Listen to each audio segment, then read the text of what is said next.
What's going on? I want to take a moment to talk about the NBA drafted players and their parents. Often than not, people reflect on seeing, especially young African American athletes. They like, especially NBA drafts, they want to talk about who they with, what they wore, their agents, the marketing. However, I want to touch on a subject that doesn't really get talked about enough.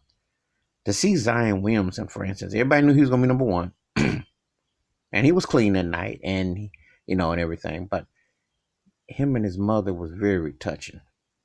That doesn't get talked about enough. And then to see other players either have their parents or some who've lost their parents and have like necklaces, chains, reflective. That is very sentimental. And see, in the black community, what have you, often not, the strength of a parent isn't talked about near enough.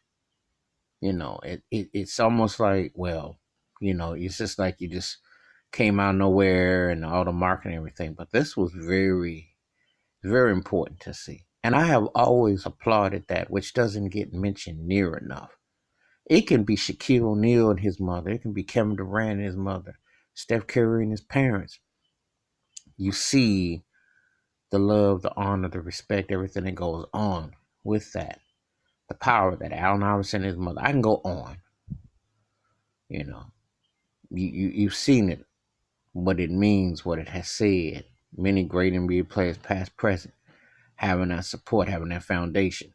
I can't begin to say how important that is to see visually because the sports world is corrupt and they'll hustle and they got all these other factors.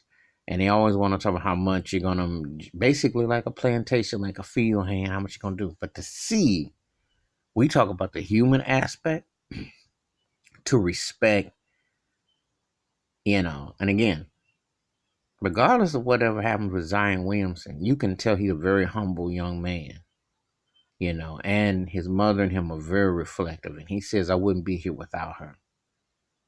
Just like how LeBron James reflected that back in '03. You see that. It's a very important thing. I can't even emphasize enough how, because not only they prepare them to growing up, but they are into their professional careers, and they still it's important to that is embraced. So I wanted to take the time to say these NBA draft players and the parents, that was even more special. The honor to see them stand side by side, regardless of what happens with their careers, is very touching, and it needs to be emphasized even more. All right, that's my take on the subject. Feel free to leave your comments. Feel free to hit the like and to subscribe when the bell rings in the video. You have a blessed day. Peace.